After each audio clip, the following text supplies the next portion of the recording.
न चोरहार्यं न च राजहार्यं न भ्रातृभाज्यं न च भारकारी व्यये कृते वर्धतदेव नित्यं विद्याधनं सर्वधनप्रदानम्.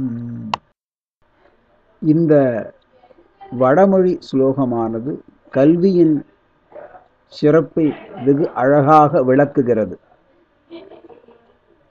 ந சோரஹாரியம், சோர என்றால் திருடன் என்று பொருள்.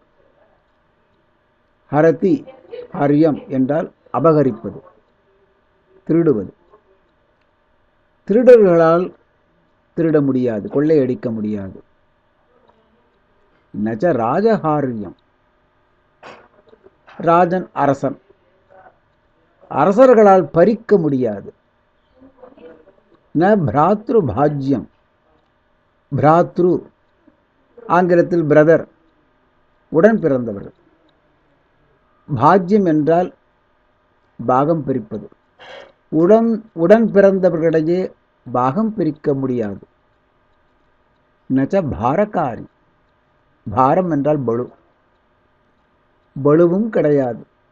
அதாவது இதை வைத்து கொண்டிருந்தால் நிறைய பளு இருக்குமே என்ற கவலை கிடையாது.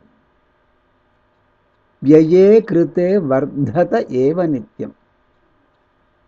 வியே என்றால் செலவு செய்வது. செலவு செய்தால் பொதுவாக ஒரு பொருள் குறையும்.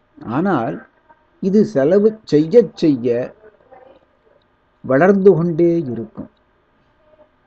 ஆதலின் வித்யாதனம் சர்வதன பிரதானம்.